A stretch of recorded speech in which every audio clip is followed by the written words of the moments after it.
Nosso bom dia a todos, que a graça e a paz do Senhor Jesus esteja conosco nesta manhã de domingo, manhã de culto matinal, de EBD, em todas as nossas igrejas. Queremos saudar a todos com a graça e a paz do Senhor e desejar a você um bom dia, dizer a você o quanto desejávamos estar ali no templo, adorando o Senhor juntos, hoje pela manhã e à noite, mas não foi possível, devido a um acordo entre nós do Conselho e uma recomendação do nosso presbitério Centro-Oeste aqui do Maranhão, que recomendou que a maioria das igrejas abrissem só no dia 5 de julho. E nós estamos aí orando a Deus, por isso tivemos que adiar nossa volta ao templo. Mas queremos dizer a vocês o quanto estamos com saudade, estamos com essa ansiedade de voltar, de estarmos juntos. E, sem mais demora, nós queremos hoje estar abordando de manhã, nesta manhã, sobre um tema que diz respeito à vida espiritual de toda a igreja. E ela está baseada em 1ª Epístola de Pedro, capítulo 3. É o texto que nós vamos estar estudando hoje pela manhã e vamos estar pregando à noite, continuando praticamente a mensagem da manhã. Mas vamos continuar no capítulo 3 da 1ª Epístola de Pedro. Vamos orar? Vamos falar com Deus? Meu Deus, meu Pai, te agradecemos pela Tua majestade, Tua grandeza, pela forma como Tu conduzes-nos, ó Deus, diante de Ti. Cada família, a Tua igreja tem sido direcionada, Pai, à verdade bíblica que fundamenta a nossa fé. Toma em Tuas mãos a Tua igreja, nos guarda, nos livra do mal, abençoando cada família reunida nesta manhã. Em nome de Jesus.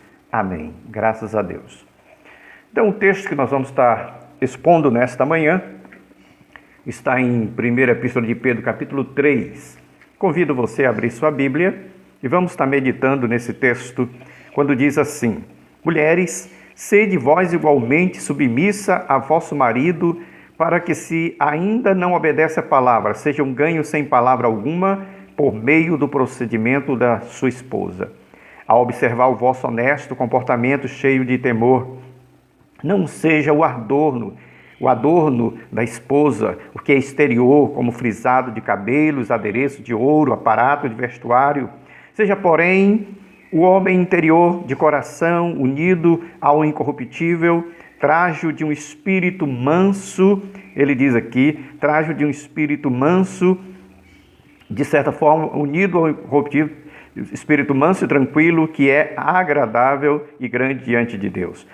Pois foi assim também que assim mesmo se ataviaram outrora as santas mulheres que esperavam em Deus, estando submissas ao seu próprio marido. Como fazia Sara, que obedeceu a Abraão, chamando-lhe de Senhor, da qual vós vos tornastes filhas, praticando bem e não temendo perturbação alguma. Ele continua terminando o versículo 7, maridos, vós igualmente. Vivei a vida comum do lar, com discernimento e tendo consideração com a vossa mulher como parte mais frágil, tratai-a com dignidade, porque sois juntamente herdeiro da mesma graça da vida, para que não se interrompem as vossas orações. Nós lemos 1ª Epístola de Pedro, capítulo 3, do verso 1 ao verso 7. É onde nós vamos estar expondo esta palavra nesta manhã para os amados irmãos. E vamos, como eu disse, continuar à noite. Meus amados, então, o tema que ele aborda neste capítulo 3 diz respeito à vida social, à vida cristã e social da igreja, em todas as épocas. É claro que aqui você precisa entender o que nós chamamos sempre de contexto. Por que Pedro está dizendo às mulheres e aos maridos, são dois personagens do qual ele destaca, os casais, mulheres, sejam vós igualmente submissas ao vosso próprio marido, para que, se algum não obedece à palavra, seja um ganho sem palavra alguma por meio do procedimento da sua esposa. E no verso 7 ele diz: marido, amai vossa esposa. Meus amados, para entendermos isso, queremos dizer que essa carta de Pedro, essa epístola, fora escrita nos anos 62 a 64 depois de Cristo, na época que o imperador romano Nero governava todo aquele grande império e fez uma profunda perseguição aos cristãos que fugiram por todos os lugares. Esse é um ponto importante. O outro ponto importante diz respeito a como era o Império Grego-Romano naquela época, como era o Império Romano, como viviam as mulheres. E aí você vai perceber que haviam praticamente três conceitos com relação às mulheres no Império Grego-Romano. As mulheres da aristocracia, aquelas que eram casadas com pessoas ricas, poderosas da época, como se fossem os políticos de hoje. Havia a classe das pobres, que eram casadas com comerciantes e homens mais humildes, e havia a classe das escravas. Então, dentro desse contexto, é que Pedro chega e diz assim: olha, mulheres, sejam submissas ao vosso marido, que ele, não sendo crente, convertido, ele venha, através do vosso bom procedimento e testemunho, se converter. Vejam que dentro desse conceito, nós observamos que o Império Grego-Romano, de certa forma, tinha a mulher, acreditava que essa mulher podia adaptar-se à natureza da sua casa. E, de certa forma, o homem era o provedor do alimento, do sustento, mas a mulher era aquela da cozinha, do cuidado da casa. Esta mulher, dentro desse contexto que nós estamos vendo, um contexto que a sociedade romana ela era androcêntrica e patriarcal. Androcêntrica, no sentido da conduta em que o homem estava centralizado com o poder dentro de casa. Ele era o patriarcal, aquele que comandava, e isso devia ocupar todo o governo da casa, da família. Em outras palavras, a mulher ela estava submissa a este homem, marido, que era também subentendido depois pelo filho mais velho, da qual comandava a casa. E essas mulheres, até as noras, chamavam a Abraão, no caso aqui do patriarcal da casa, do homem da casa, de Senhor. E eram tidas como filhos. As noras eram tidas como filhas também, por parte dos filhos que casaram com elas. Então, nesse mundo, a família estava subordinada ao Estado. No mundo grego-romano, toda a família estava subordinada ao Estado. Tá? Seus membros também, não cidadãos, eram dependentes do chefe da família. E o poder do marido sobre a mulher era imenso, intenso. Tá? Por isso, eles eram proprietários de da elite, de grande poder político e de terras naquela época. Então a mulher estava inserida dentro desse contexto. E aí vem o outro contexto que é o nosso, bíblico, o contexto judaico. Já no contexto judaico, você já vai ver outra expressão no movimento de Jesus. A cultura judaica acreditava que a mulher tinha o poder de desviar o coração do homem. Isso nós vemos lá em 1 Reis 11, de 1 a 6. As mulheres eram valorizadas por a sua capacidade na cultura judaica, diferente da romana, de gerar filhos. Então, não ter filhos era considerado maldição, conforme Gênesis 29, 31 e Deuteronômio 25. Então, desta forma, você percebe que no tempo de Jesus foi que as leis, através do ministério de Jesus, haviam muitas leis e costumes que excluíam as mulheres dos espaços públicos. Era uma cultura também rígida. Mas Jesus começa a incluir as mulheres e as pessoas pobres, doentes, estrangeiros, em sua liberdade, da qual muitos não tinham.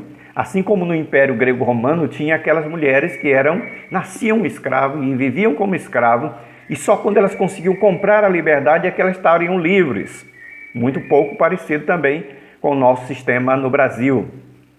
Então, quando Jesus adentra o seu ministério, ele abre esse espaço para a atuação das mulheres dentro da sua cultura, tanto grego-romano como judaica. E aí vai aparecer já adiante no Pentecoste, o nome de Tabita, Maria, a mãe de João Marcos, a Lídia, Damares, as filhas de Filipe, Febe, Priscila, Júnia. Você vê isso em Atos 1, 14, 9, 36, 12, 12, Atos 12, 12, Atos 16, 13... Há muitos outros textos que falam da presença ativa das mulheres nessas comunidades. Então, amado, É ideal que as mulheres exerçam a sua liberdade. A sua liberdade. É importante, principalmente nesse contexto de culto, de adoração, de louvor a Deus. Por isso, vamos às lições preciosas que nós temos para as mulheres. Quais são? A primeira lição que Pedro diz aqui para nós é: mulheres, sejam submissas ao seu marido. Então, o padrão que Pedro coloca para nós estamos tratando sobre a unidade social da família. A unidade que traz maturidade na vida cristã. Onde falamos de unidade cristã, em que a família está inserida no contexto social. E o primeiro ponto aí que ele diz, verso 1, do mesmo modo, mulheres, sujeite-se cada um ao seu marido. Reparem que a expressão modo, ou seja, da mesma forma que os cristãos devem submeter as autoridades e os servos dos seus senhores, a mulher também deve ser submissa ao marido. Submissão não significa ser inferior, guarde isso. Submissão aqui significa alguém, ou seja, alguém que está dentro da família e que dentro do lar o marido foi colocado por Deus como sendo essa autoridade. Então, essa submissão deve ser no Senhor. A expressão bíblica de Pedro e de Paulo é que essa submissão, de Efésios lá, capítulo 5, ele diz que a submissão deve ser no Senhor. Uma outra lição que eu aprendo, amado, é que a mulher, dentro desse papel de submissão, ela dá um bom testemunho. Aí você vê versículo 1 e 2, a parte final, que ele diz, baseado também, ele diz, do mesmo modo, mulheres submetam a cada um ao seu marido, a fim de que eles, se não obedecerem a palavra, sejam ganhos sem palavra alguma, diz o versículo, pelo procedimento da mulher, observando a conduta honesta e respeitosa de vocês. Observem que ele diz, Pedro aqui, uma outra lição, que a submissão deve ser um padrão baseado em Cristo, no exemplo de Cristo, da submissão que ele foi às autoridades da época. E agora ele diz também, em segundo lugar, que o testemunho desta mulher é praticamente o ponto-chave da grande transformação e conversão desse marido. Então, uma esposa submissa ao marido dá testemunho de ser uma mulher que tem uma vida íntima com Deus. Essa submissão, amado, ela causa isso na vida do marido. Quando ela está dentro desse padrão bíblico, ela obedece ao marido, não por temor, não por inferioridade, mas sim por submissão, porque ela honra, ela adora este Deus da qual ela serve. Essa submissão, diz o versículo 3 ao 6, que transforma o coração. Ele diz, a beleza de vocês não deve estar nos enfeites exteriores. Olha os versículos aí 3 a 6. Em cabelos trançados, joias, roupas finas. Veja que é um contexto social muito parecido com o nosso, em que as mulheres acham que todo esse enfeite é que agrada a Deus e agrada ao marido. É claro que não significa o não uso disto, mas não é isso que traz a beleza da mulher. A beleza da mulher deve ser interior. O que Pedro está dizendo para nós é que esta mulher esteja no seu interior, que não parece, beleza demonstrada pelo Espírito dócil, tranquilo, que é de grande valor diante de Deus. É essa expressão que Pedro está trazendo para nós e para a igreja nos dias de hoje. A beleza da mulher não está nos seus enfeites, nos seus trajes. Aí ele destaca aí o coração da mulher. As mulheres, nos nossos dias, cada vez mais estão preocupadas com a forma física, com a beleza física, cosmético, aquela toda, academia e plásticas. Você vê que essa é a vaidade do mundo de hoje. Mas Pedro está aludindo ao interior, que é o que Deus valoriza e que o marido também valoriza. As mulheres santas do passado, que tinham essa beleza interior, eram submissas aos seus maridos. A palavra submissão, mansidão, usada aqui, transmite a ideia de aceitar sem disputar ou resistir à autoridade do marido. Daí você pode concluir que a mulher, ela glorifica a Deus no seu casamento, quando ela obedece ao padrão estabelecido por Deus no desempenho do papel da família, como mãe, como esposa. É somente obedecendo a Deus que você será plenamente feliz. Aí ele dá um salto para o versículo 7. E o versículo 7 diz o que, amado? Nós já lemos, mas vamos repetir: maridos. Agora ele fala aos maridos: igualmente viveis a vida comum do lar, com discernimento, considerando para com a vossa mulher como parte frágil, tratai-a com dignidade, porque sois, ele diz, juntamente herdeiro da mesma graça da vida, para que não se interrompam as vossas orações. Veja que Pedro agora traz uma outra lição também aos maridos. Maridos também, ele diz da mesma forma, olha, igualmente. Quando ele diz igualmente, ele está traduzindo a ideia de que tanto a mulher como o homem têm a mesma igualdade aos olhos divinos, aos olhos de Deus. Se na sociedade judaica, patriarcal e grego-romana elas não tinham, na nossa ela tem. A nossa Constituição Federal, ela atribui igualdade do homem e da mulher. Não existe a inferioridade da mulher dentro do lar ou em qualquer setor. Mas é importante que o marido, ele tenha essa responsabilidade de fazer também com que o seu casamento ande bem. Por isso ele fala de viver a vida comum no lar. E a única maneira de viver a vida comum no lar, Pedro diz, determinada pelo marido com a sua esposa, está baseada em quê, amado? É em discernimento. Versículo 7 diz aí, a primeira coisa que o marido precisa é ter conhecimento, discernimento. Essa palavra discernimento tem a ideia de conhecimento, de instruir o marido a ter discernimento em perceber no trato com sua esposa, certo? No trato com sua esposa, a saber que sua relação com a sua esposa vai dizer muito aos olhos dela e aos olhos divinos. É um conhecimento que vai fazer com que o casamento seja bem sucedido. E certamente isso significa esse ponto importante que ele diz: discernimento, conhecimento. Você precisa conhecer a sua esposa no mínimos detalhes.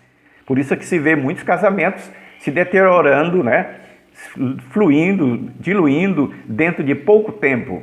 Aí ele diz, mais abaixo, ele diz o quê? O marido deve conhecer a si mesmo, ele deve também saber quais são os seus limites e quais são suas fraquezas, conforme Provérbios 27, 19. Então ele precisa conhecer todas as áreas, emocional, psicológica, física, da sua esposa, da sua companheira, para ele poder trabalhar isso juntamente com ela. Vejam que há maridos que levam suas esposas às emoções mais trágicas da vida, ao invés de ajudá-la. Por isso que ele diz aqui que o marido ele precisa conhecer sua esposa. E isso é fundamental para não tratá-la, ele diz aqui, com amargura. Vejam que Pedro diz que ela é um lado frágil. Ser um lado frágil não significa ser inferior.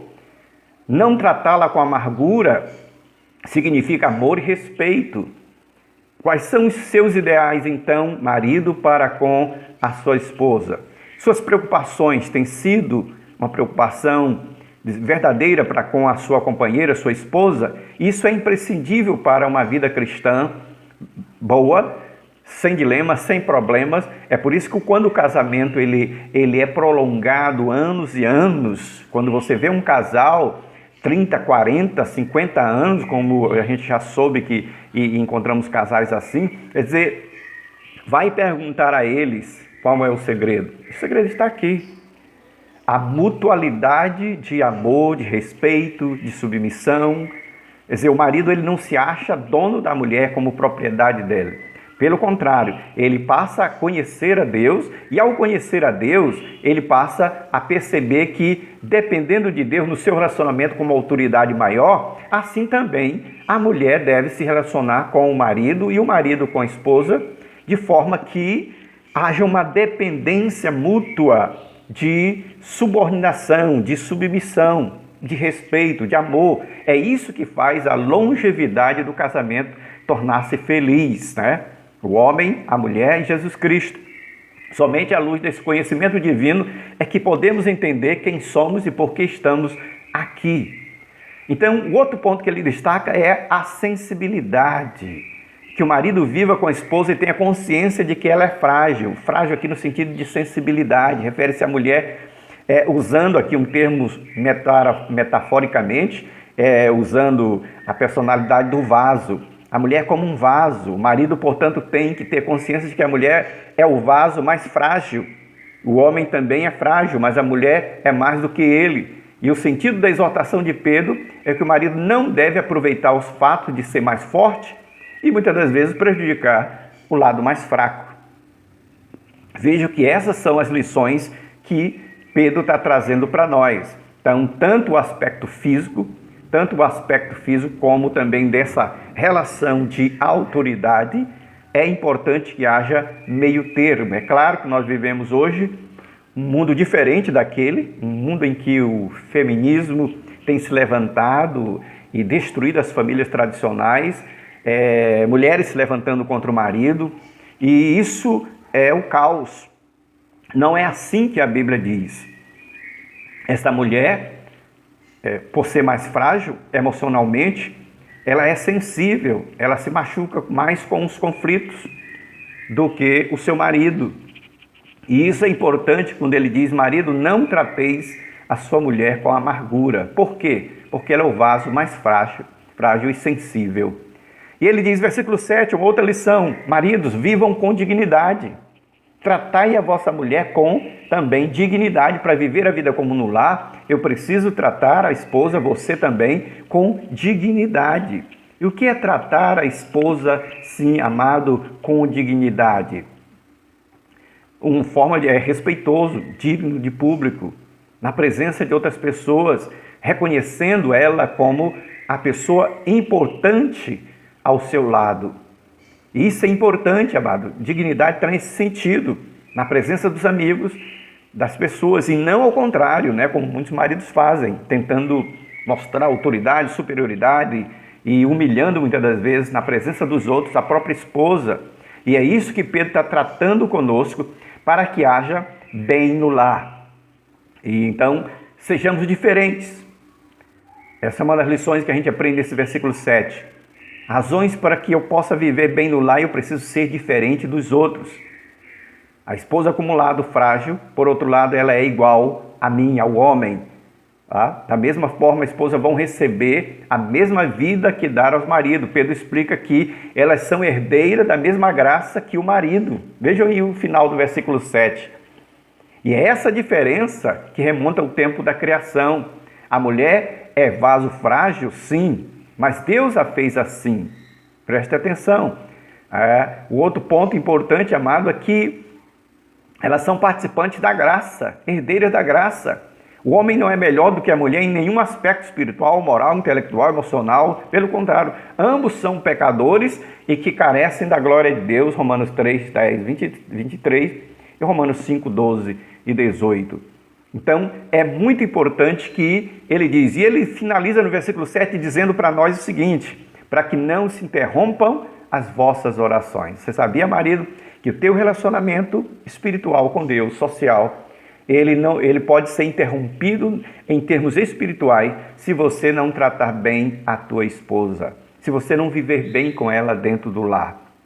Então, está diretamente ligada a tua vida com Deus com o teu relacionamento também conjugal. Por isso, é importantíssimo e repousa sobre o marido manter sempre ativo, vivo o seu relacionamento com Deus, para que o seu relacionamento com a companheira, a esposa, também seja mantido.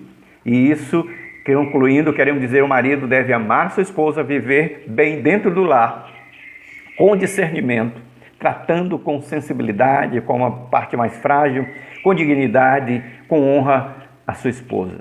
Por fim, o marido deve agir assim dentro do lar, porque ambos são iguais diante de Deus. Que Deus nos abençoe grandemente, nos fortaleça, nos edifique e nos dê luz no entendimento dessa palavra desta manhã. Guarde bem, toda unidade requer maturidade dentro da família, como também na igreja. Hoje à noite vamos estar falando sobre esse último ponto na igreja. Amém? Vamos orar? Meu Deus, meu Pai, te agradecemos pela tua palavra, nos fortaleça, nos edifica. Ó Deus, transforma nossas vidas, nosso casamento, nossas famílias dentro do lar. Que as jovens e os jovens de hoje possam aprender no exemplo dos seus pais como ter um lar feliz. Derrama graça e bênção e luz sobre cada família. Dá-nos um bom dia. Eu oro e te agradeço em nome de Jesus. Amém. Graças a Deus.